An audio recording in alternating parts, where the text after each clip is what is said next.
Assalamualaikum warahmatullahi wabarakatuh. Kami dari kelompok 10 akan mempresentasikan tentang pengujian hipotesis satu sampel.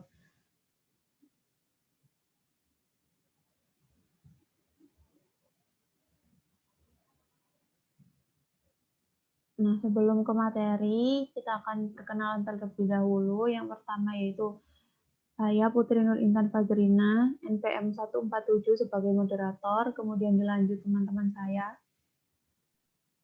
Saya Ardian Kristianti, NPM 160. Dan saya Erni Ernawati, NPM 173. Saya Autika Pramesti, NPM 186. Ya, mungkin bisa langsung dipaparkan materinya. Yang pertama, pengertian uji hipotesis. Hipotesis statistik, pernyataan atau dugaan mengenai satu atau lebih populasi. Pengujian hipotesis berhubungan dengan penerimaan atau penolakan suatu hipotesis. Kebenaran suatu hipotesis tidak akan pernah diketahui dengan pasti, kecuali kita memeriksa seluruh populasi. Memeriksa populasi, yaitu perlu tidaknya memeriksa seluruh populasi. Lalu apa yang kita lakukan jika kita tidak mungkin memeriksa seluruh populasi untuk memastikan kebenaran suatu hipotesis? Kita dapat mengambil sampel acak dan menggunakan informasi atau bukti dari sampel untuk menerima atau menolak suatu hipotesis. Next. 2. Suatu anggapan atau pernyataan yang mungkin benar atau tidak mengenai satu populasi atau lebih. Rumusan hipotesis dinyatakan dalam bentuk hipotesis 0, H0, dan hipotesis alternatif H1 atau HA. Hipotesis 0 adalah hipotesis yang akan diuji kebenarannya. Sedangkan hipotesis alternatif adalah hipotesis yang akan diterima jika hipotesis 0 ditolak. Penolakan hipotesis 0 padahal hipotesis itu benar disebut galat atau error 1. Penerimaan hipotesis 0 padahal hipotesis itu salah disebut galat atau error tipe 2. Next.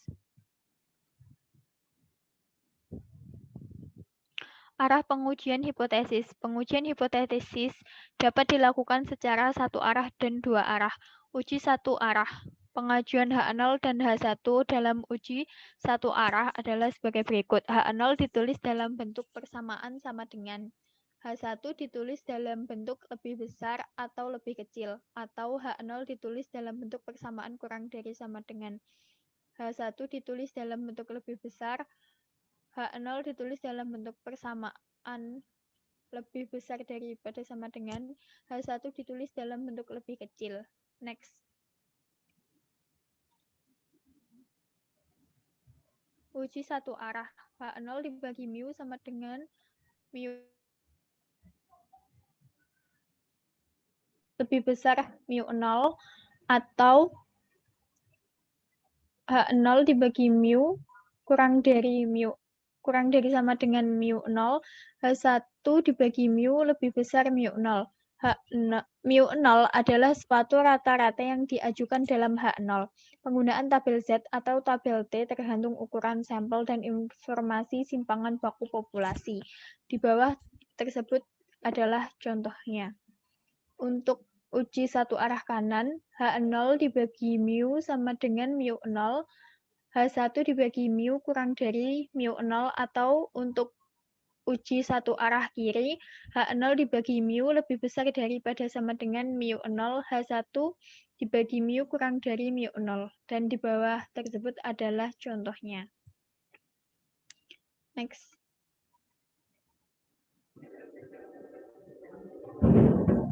Uji dua arah. H0 ditulis dalam bentuk persamaan menggunakan tanda sama dengan. H1 ditulis dengan menggunakan tanda tidak. H0 dibagi mu sama dengan mu0. H1 dibagi mu tidak sama dengan mu0. Berikut adalah contohnya. Jika suatu hipotesis rumusan hipotesis alternatifnya memuat tanda lebih besar atau lebih kecil, maka jenis pengujian yang dilakukan adalah pengujian satu sisi. H0 dibagi mu sama dengan 415, HA dibagi mu lebih besar 415 atau H0 dibagi mu sama dengan 415, HA dibagi mu kurang dari 415. Jika suatu hipotesis pada rumusan hipotesis alternatifnya terdapat tanda tidak sama dengan, maka uji tersebut disebut uji dua sisi. H0 dibagi mu sama dengan 415, HA dibagi mu tidak sama dengan 415. Next. Cara pengambilan keputusan, yaitu ada 3.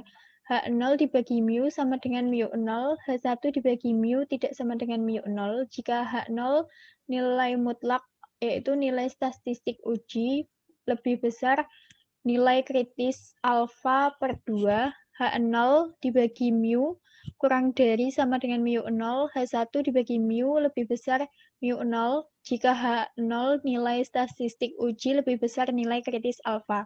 H0 dibagi mu lebih besar daripada sama dengan mu0, H1 dibagi mu kurang dari mu0. Jika H0 nilai statistik uji kurang dari min nilai kritis alfa. Next.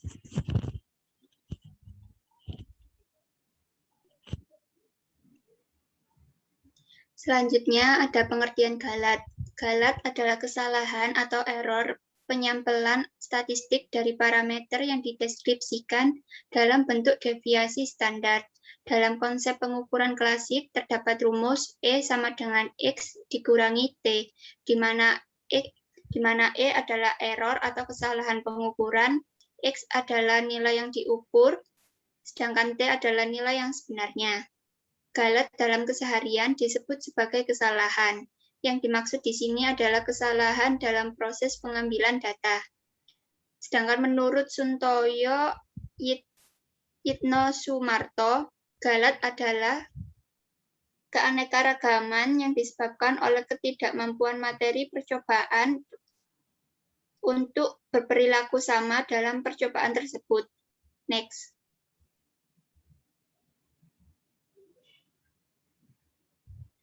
Galat dapat berfungsi untuk menunjukkan efisiensi dari satu jenis percobaan atau penelitian ke penelitian yang lain.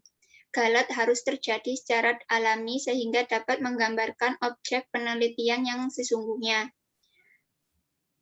Cara yang paling efektif untuk menimbulkan kealamian galat adalah dengan menghomogenkan perlakuan terhadap objeknya.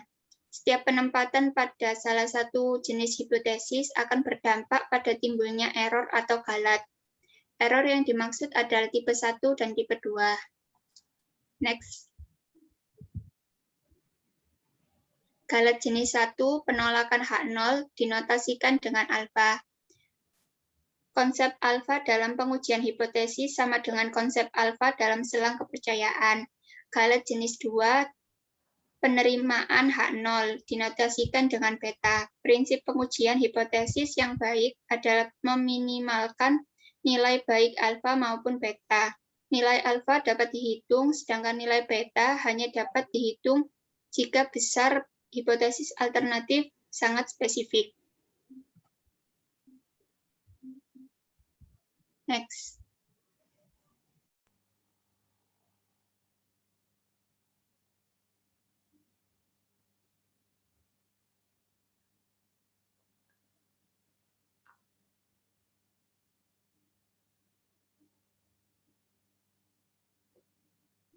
Selanjutnya, yang keempat yaitu langkah-langkah pengujian satu sampel. Yang pertama, tentukan hipotesis 0H0 dibagi theta sama dengan theta 0. Yang kedua, tentukan hipotesis tandingan yang cocok, yaitu salah satu dari theta sama dengan theta 0, theta kurang dari theta 0, atau theta lebih dari theta 0. 3. Tentukan taraf nyata atau A yang dikehendaki. Yang keempat, tentukan statistik uji yang sesuai dan tentukan pula daerah kritisnya. Yang kelima, hitunglah nilai uji statistik dari satu data sampel. Yang keenam, tolak H0 jika statistik uji pada langkah 5 jatuh dalam daerah kritis. Dalam hal lain, jangan tolak H0 karena tidak cukup bukti untuk menolak H0. Uji 2-min dilakukan untuk mengetahui apakah parameter dua populasi berbeda atau tidak. Pendekatannya ada dua, yaitu distribusi Z atau uji Z, ataupun distribusi T atau uji T. Uji Z dapat digunakan bila yang pertama standar deviasi populasi atau 0 diketahui, 2 jumlah sampelnya besar lebih dari 30.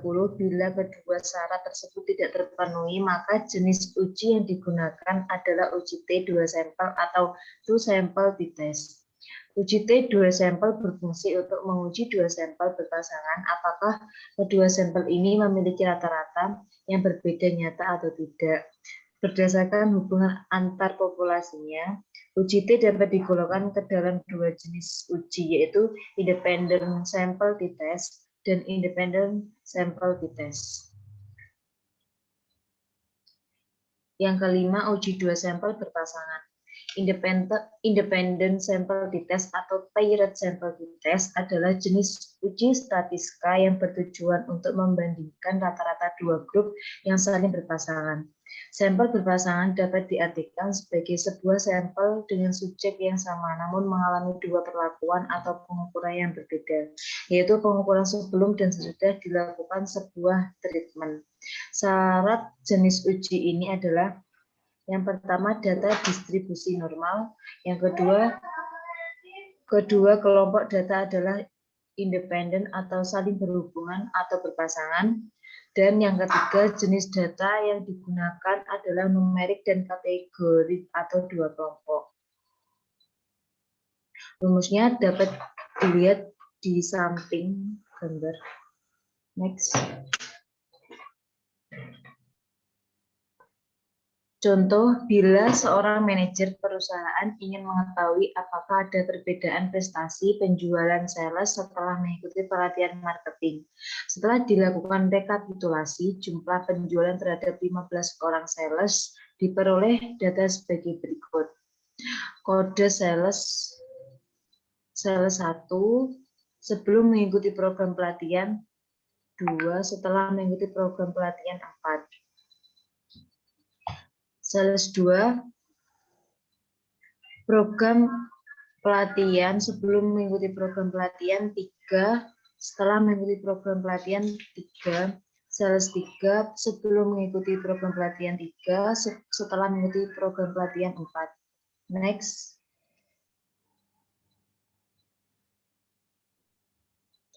Merumuskan hipotesis, yaitu H0 sama dengan rata-rata penjualan sebelum mengikuti program pelatihan sama dengan rata-rata penjualan setelah mengikuti program pelatihan. H1 sama dengan rata-rata penjualan sebelum mengikuti program pelatihan kurang lebih sama dengan rata-rata penjualan setelah mengikuti program pelatihan. Hasilnya bisa dilihat di gambar ini.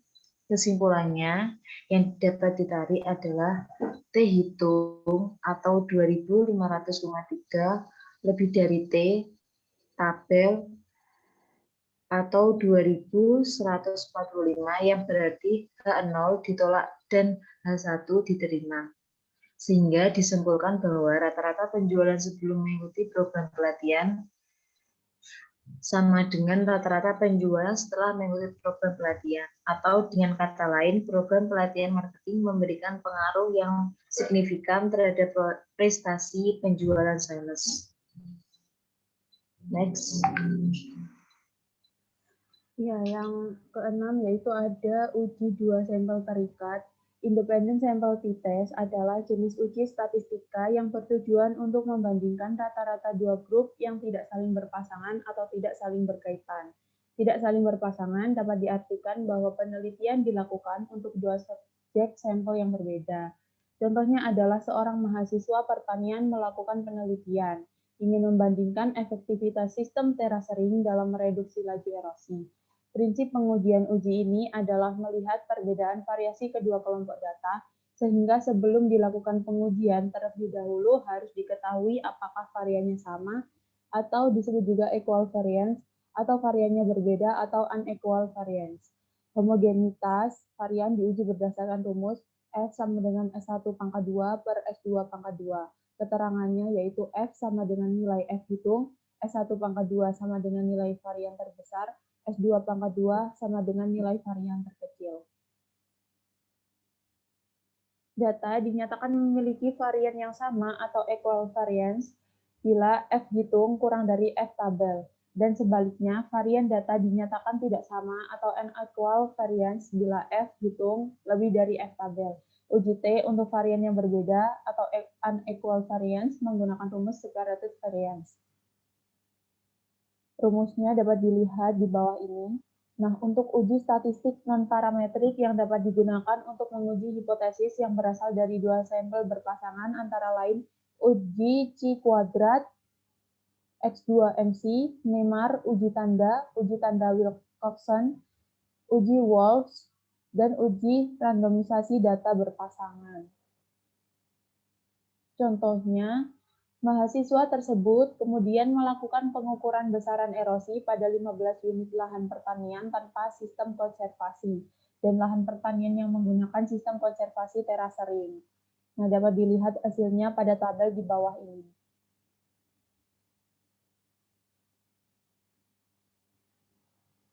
Hipotesis yang disusun adalah hipotesis dua arah, yaitu H0 sama dengan besaran erosi lahan pertanian tanpa sistem konservasi sama dengan besaran erosi lahan pertanian dengan sistem konservasi terasering. H1 sama dengan besaran erosi lahan pertanian tanpa sistem konservasi tidak sama dengan besaran erosi lahan pertanian dengan sistem konservasi terasering. Hasilnya yaitu t-test to sample assuming equal variance.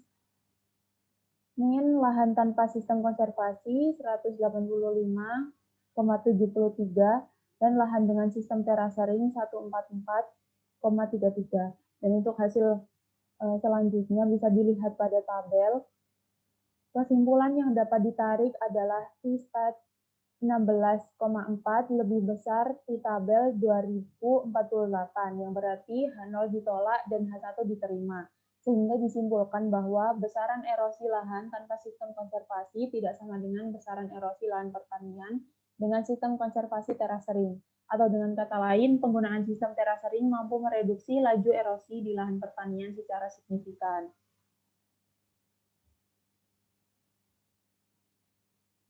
Nah, itu tadi materi yang dapat kelompok kami sampaikan. Bila ada kurangnya, mohon dimaafkan.